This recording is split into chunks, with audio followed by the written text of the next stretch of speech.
Засгийн газрын нэрийг барьж 160 Америк долларын үнэ бүхий сурчлагын сэтгүүлийг олон улсын нислэгээр ирсэн гадаад улсын иргэдийг төөрөгдүүлэн албатан худалдаалж баггүй ашиг болж ирсэн гэх асуудлаар Монгол Иргэсээ сайхан бэлэг Чингисхан олон улсын нисэх худлын удирдлагуудтай уулзлаа.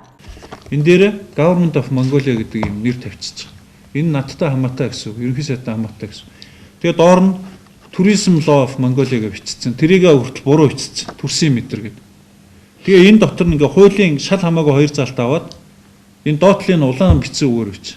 Чи гадаадын иргэн ямар нэгэн аргаар энэ журналыг заавал худалдаж ав гэдэг үг бичсэн.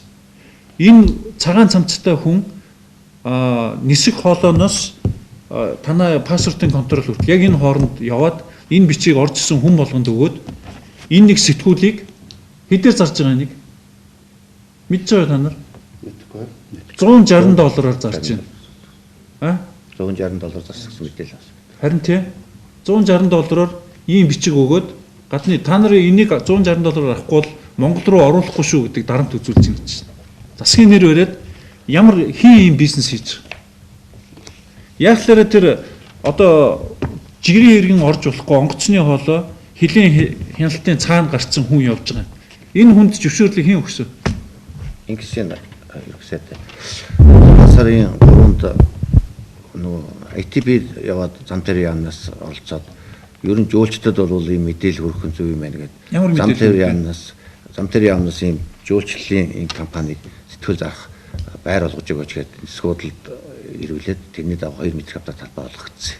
Метр квадрат нь 130-260 мянга. Тэгээд хилийн цаана зөвхөн тэр хүн бол өөрийнхөө техниктэй зогсоол энэ сэтгүүлэл 50 сонирхсон хүн бол аав сонирхоогүй. Яадаг хүн юм бэ тэр чинь? Хүн л ордог компани байна. Тэгээ ямар компани тийм хилийн цаана гарч 8 хийх. Тэгээд орж ирж байгаа Монгол улсад орж ирж байгаа гадаад иргэдийг ингэж засгийн нэр барьж дарамтлаад бүр англи үг мөгөнд бүр ингэж ямар ч хамаагүй аргаар өдр гэж хэлж байгаа шүү дээ. By all means гэдэг. Тэгээ энэ сэтгүүл 320 мянган төгрөг хүрэх үү? Энийг доторхын нэгэд харахаар хэдэн компаниудын рекламлээ. Гадны хүн болгонд ийм цаас тараагаад явуудахаар та нар юм хийдгүй юм фрим олгоод эсвэл ийм наран туулын зах шиг болчих юм уу? Онгоцны бодлогын тусгай хамгаалалттай газар чинь.